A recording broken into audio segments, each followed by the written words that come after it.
Assalamualaikum warahmatullahi wabarakatuh. Kami dari kelompok 1 ingin mempresentasikan hasil dari kelompok kami yang berjudul minuman keras dapat menyebabkan sirosis hati. Di sini kami akan memperkenalkan diri dengan peserta NIM. Saya Asti Nuril Suryadari, NIM B21230073. Saya Sylvia Syamasa, NIM B2112300077. Saya Melani Lilmuna, NIM B2112300081. Saya Malidia Bisa Sabila dengan NIM B2112300082. Saya Anastasia Devanis dengan NIM B2112300087. Saya Eliana dengan NIM 0089. Saya Muhammad Ardian Sedra Silva dengan NIM 0100. Saya Reza Berderarto dengan NIM 211230092. Saya Rengga Rizky dengan NIM B21230086. Assalamualaikum warahmatullahi wabarakatuh. Nama saya Fikroto Sihah, NIM B2112300076. Di sini saya dari kelompok 1 ingin membahas tentang minuman keras mengakibatkan sirosis hati. Minuman keras adalah minuman yang mengandung etanol atau yang juga sering disebut sebagai minuman beralkohol. Akibat dari minum minuman keras dapat menyerang tingkat kesadaran orang yang mengkonsumsinya dan mengakibatkan orang tersebut menjadi mabuk.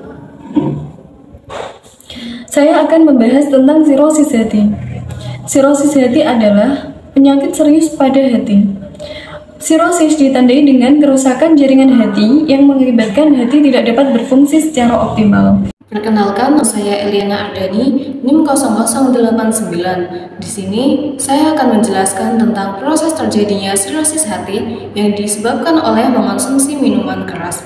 Jadi, ketika kita mengonsumsi minuman keras akan masuk melalui mulut dan menuju ke kerongkongan atau esofagus, yaitu saluran yang terdiri dari otot yang dapat menciptakan gerakan peristaltik. Gerakan peristaltik yaitu gerakan yang dapat membawa makanan maupun minuman yang telah dihaluskan dari dalam mulut menuju ke lambung.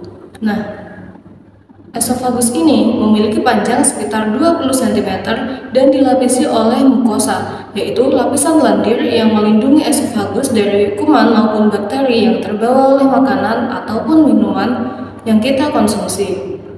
Setelah sampai di lambung juga ada beberapa enzim, yaitu enzim pepsin yang berfungsi untuk memecah protein menjadi asam amino atau peptida.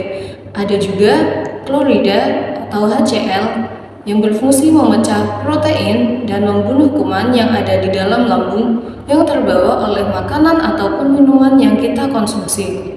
Ada juga mucin atau lapisan lendir yang berfungsi melindungi dinding lambung dari paparan asam lambung. Ada juga di lambung juga ada gastrin hormon, yaitu sel yang berfungsi untuk merangsang asam lambung. Jadi, ketika kita mengonsumsi minuman keras dapat merusak mucin atau lapisan lendir yang melindungi dinding lambung, sehingga gastrin hormon akan memproduksi asam lambung menjadi semakin meningkat. Di dalam lambung juga ada pembuluh kapiler. Pembuluh kapiler adalah sel pembuluh darah kecil atau sel pembuluh darah halus yang ada di seluruh organ tubuh, seperti ini.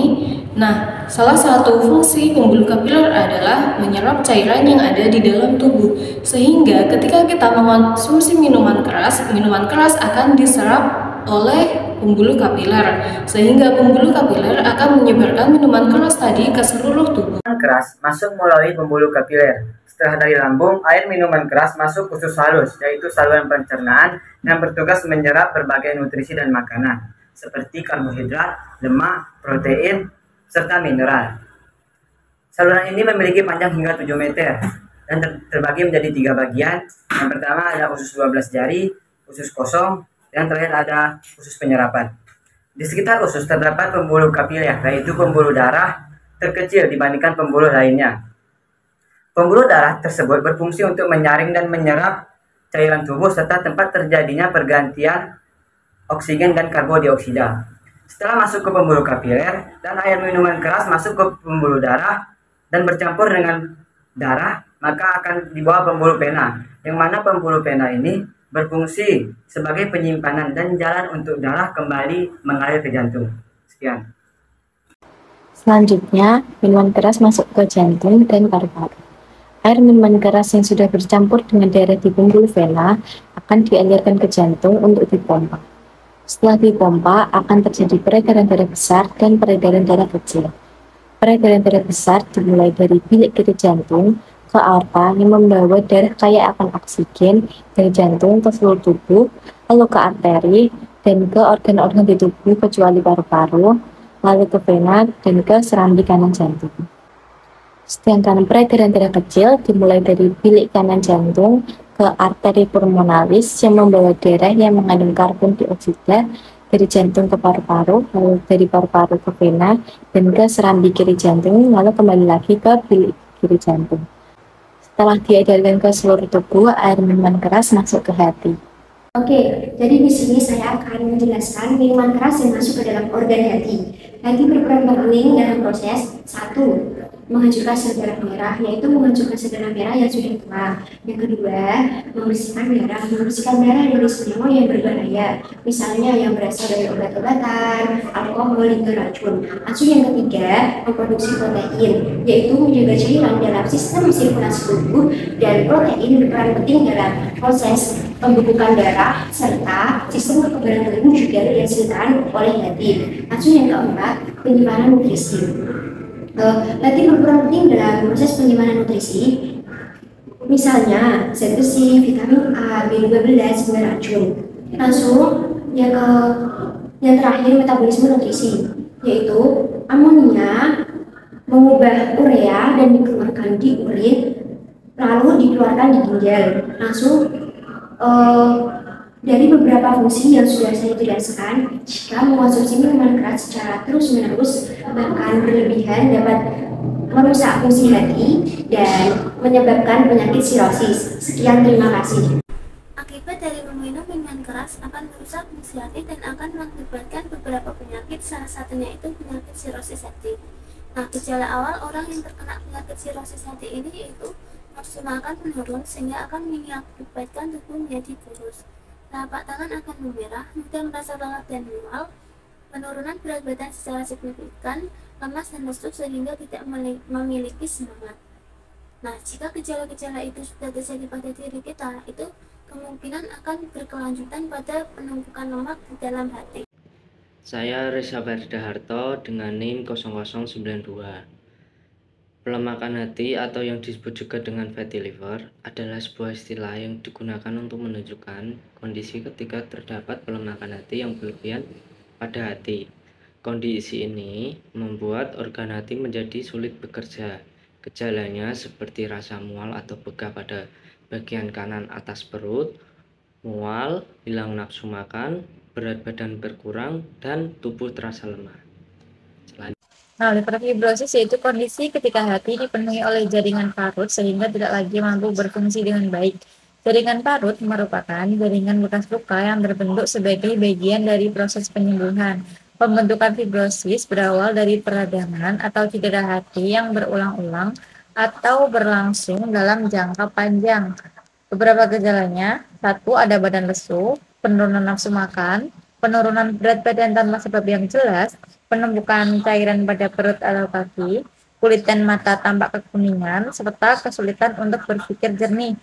Nah, pada kondisi ini, jaringan normal akan tergantikan menjadi jaringan parut yang menyebabkan sel-sel hati tidak dapat bekerja secara maksimal. Lama-lama fibrosis akan menjadi sirosis, yaitu di mana jaringan parut meluas dan fungsi hati menurun. Selanjutnya akan dilanjutkan oleh teman saya. Ini adalah kondisi serius di mana jaringan hati yang rusak digantikan oleh jaringan parut secara permanen. Kondisi ini mengakibatkan organ hati tidak dapat berfungsi secara optimal yang akan berdampak pada seluruh bagian tubuh. Sirosis hati tidak dapat disembuhkan, tapi pengobatan dapat membantu memperlambat perkembangan penyakit dan mencegah komplikasi.